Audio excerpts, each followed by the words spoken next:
Mic അടുപ്പിയിരിക്കുന്ന ബലമുണ്ട്. അപ്പോൾ അദ്ദേഹമാണ് കേരളീയ സമൂഹത്തിന്റെ ബലമായി മാറിയിട്ടുള്ളത്.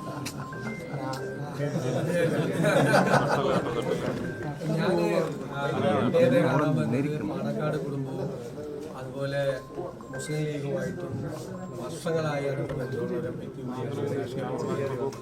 ഇന്ത്യൻ യൂണിയൻ മുസ്ലിം ലീഗ് നമ്മുടെ UDF രാഷ്ട്രീയത്തിൻ്റെ ഏറ്റവും വലിയ ശക്തി കേന്ദ്രം കൂടിയാണ്. ഞങ്ങൾ ഒരു കാലത്തും ഇല്ലാത്ത തരത്തിൽ ടീം UDF ആയിട്ട് ഒരൊറ്റ നിങ്ങൾക്ക് എല്ലാവർക്കും അറിയാം, ഒരു പാർട്ടി പ്രവർത്തിക്കുന്നത് പോലെയാണ് അസംബ്ലിക്കകത്തും പുറത്തും പ്രവർത്തിക്കുന്നത്. അതിനെല്ലാം എല്ലാ പിന്തുണയും തന്ന ഒരാളാണ് യുവന്തനായ പാണക്കാട് സാദിഖ് അലി ശിഹാബ്. അദ്ദേഹത്തിൻ്റെ പിന്തുണയുണ്ടായിരുന്നു. പിന്നെ അദ്ദേഹത്തിൻ്റെ നമ്മളെടുത്തൊരു അതിശക്തമായ ഒരു മതേതര നിലപാടുണ്ട്, അത് കേരളം അംഗീകരിച്ചു. ആ മതേതര നിലപാടിൻ്റെ പിൻബലവും അദ്ദേഹമായിരുന്നു. എത്ര പേരാണ്, ഞാൻ അവരെ ആരെയും പേരെടുത്ത് കുറ്റപ്പെടുത്തില്ല, അതിൻ്റെ സമയമല്ല. കേരളത്തിലൊരു വിദ്വേഷ പ്രചരണം നടത്തി ഭിന്നിപ്പുണ്ടാക്കാൻ പല ശക്തികൾ ശ്രമിച്ചു. മുനമ്പം വിഷയത്തിലുണ്ടായിരുന്നു, പള്ളുരുത്തി വിഷയത്തിലുണ്ടായിരുന്നു.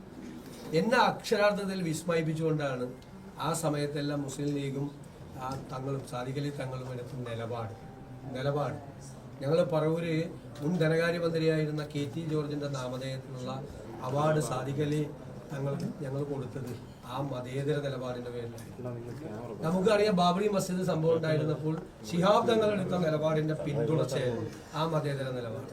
പള്ളുരുത്തി വിഷയവും മുനമ്പം വിഷയവും ഒക്കെ കേരളത്തിൽ വേണമെങ്കിൽ ആളിക്കത്തി ശത്രുത ഉണ്ടാക്കാമായിരുന്നു. അതിൻ്റെ തീ കെടുത്തിയത് അദ്ദേഹമാണ്. അങ്ങനെയുള്ളൊരു ബഹുമാനം കൂടി. അപ്പോൾ UDFൻ്റെ അതിശക്തമായ ഒരു മതേതര നിലപാട് എടുക്കാൻ നമ്മുടെ കൂടെ നിൽക്കുന്ന ഒരു വർഗീയ വിദ്വേഷം വരുന്ന ഒരു പരാമർശം പോലും ഒരു മുസ്ലിം ലീഗ് നേതാവ് നടത്തിയിട്ടില്ല. തെരഞ്ഞെടുപ്പ് ഇപ്പോഴും പ്രചരണം നടത്തുന്നുണ്ട് കുറേ പേര്. തെരഞ്ഞെടുപ്പ് കാലത്തും അതേ പ്രചരണമായിരുന്നു. അതിനൊക്കെ ഞങ്ങൾ ശക്തിയായി നേരിട്ടു. ഞാൻ ഇന്നലെ ചോദിച്ചല്ലോ ഒരു ചോദ്യം, ഇന്ത്യൻ യൂണിയൻ മുസ്ലിം ലീഗ് ദുർബലമായാൽ ആ സ്പേസ് ആര് കൊണ്ടുപോകും എന്നുള്ളൊരു ചോദ്യമുണ്ട്. പിന്നെ കേരളം ഉണ്ടാവില്ല. അപ്പം അതുകൊണ്ട് ഞങ്ങൾ സഹോദര സംഘടനകളാണ്, ചേർത്ത് നിർത്തും. ഞങ്ങളുടെ ചില സ്ഥാനാർത്ഥികൾക്ക് അവർക്ക് മേധാവിത്വമുള്ള സ്ഥലത്ത് നമ്മൾ അറിഞ്ഞിട്ടില്ല, അതുകൊണ്ട് ജയിപ്പിച്ചിങ്ങോട്ട് വന്നു. ഞങ്ങൾക്ക് മേധാവിത്വമുള്ള സ്ഥലങ്ങളിൽ അവരുടെ ചില സ്ഥാനാർത്ഥികളുണ്ടായിരുന്നു. പരസ്പരം എല്ലാ കക്ഷികളും, കേരള കോൺഗ്രസിൻ്റെ ആണെങ്കിലും മറ്റ് ഘടകകക്ഷികളുടെ ഇടയിൽ എല്ലാവരും അങ്ങനെ ചെയ്തു. ആ ഒരു ടീം UDFൻ്റെ പ്രവർത്തനത്തിന് തങ്ങളുടെ ഭാഗത്തു നിന്ന് കിട്ടിയ പിന്തുണയ്ക്ക് നന്ദി പറയാൻ കൂടിയിട്ടാണ് ഞാൻ വന്നത്. ഞാൻ വളരെ അഭിമാനത്തോടും ആവേശത്തോടും കൂടിയാണ് അദ്ദേഹത്തെ കാണാൻ വന്നത്. തീർച്ചയായിട്ടും ഞങ്ങൾ ഇതുപോലെ തന്നെ ഒരുമിച്ച് ഇനിയൊരു വർക്കുണ്ട്, ഈ നാടിനെ മാറ്റമുണ്ടാക്കുന്നതിന് വേണ്ടിയിട്ട് ടീമായിട്ട് ഞങ്ങളിന്ന് വർക്ക് ചെയ്യും, ഒരുമിച്ച് വർക്ക് ചെയ്യും. ഒരു ഭിന്നിപ്പുണ്ടാക്കുക ഒരാളും വരണ്ട, അതിനൊക്കെയുള്ള നല്ല ചുട്ട മറുപടി അപ്പം കിട്ടും. ഒരു കാര്യം കൂടി, അവസാന UDF സർക്കാരിൽ ലീഗിന്റെ സ്റ്റാറ്റസ് കോ 5 പേരായിരുന്നു ഇത്തവണയും. അതൊക്കെ ഘടകകക്ഷികൾ തമ്മിലുള്ള ചർച്ചകൾ നടന്നുകൊണ്ടിരിക്കുകയാണ്. എത്ര വേഗത്തിലാണ് കാര്യങ്ങൾ വരുന്നത്. മുഴുവൻ മന്ത്രിമാരും തിങ്കളാഴ്ച മുഖ്യമന്ത്രിയോടൊപ്പം സത്യപ്രതിജ്ഞ ചെയ്യാണ്. മുഴുവൻ മന്ത്രിമാരും ആ ഘടകകക്ഷികളുടെ ചർച്ചയൊക്കെ ഒരു പ്രധാനപ്പെട്ട ഘട്ടം പിന്നിട്ട് കഴിഞ്ഞു.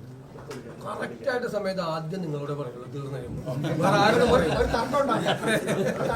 ഈ ഒരു തർക്കം. ഞാൻ 140 സീറ്റ് ഞങ്ങളെല്ലാവരും ചേർന്ന് വിഭജിച്ചിട്ട് ഒരു അവസരം കിട്ടിയ ഞാൻ കണ്ട അന്ന് ഞാനത് പ്രഖ്യാപിച്ച ദിവസം നിങ്ങളത് അന്തം വരെ നിൽക്കുക. ഇതെന്താണ്, UDFൽ ഒരു അവസരം പോലും ഇല്ലാതെ 140 സീറ്റ് വിഭജിച്ചില്ലേ? അതുപോലെ ഞാൻ നാളെ പറയാം. അപ്പോൾ നിങ്ങൾ ഒന്ന് ഞെട്ടും, ഒരു അവസരം ഇല്ലാതെ പോരെ. പക്ഷെ വേറെ ആരോടും പറയാതെ നിങ്ങളോട് ആദ്യം പറയും. പിന്നെ മന്ത്രിമാരുടെ പട്ടിക നാളെ ഗവർണർക്ക് കൈമാറും. അത് നിങ്ങളോട് പറഞ്ഞിട്ട് ഞാൻ കൊണ്ട് കൊടുക്കുള്ളൂ. നിങ്ങളോട് പറയാം ഈ 5 ഉണ്ടാവും എന്ന് ഉറപ്പിക്കാമോ?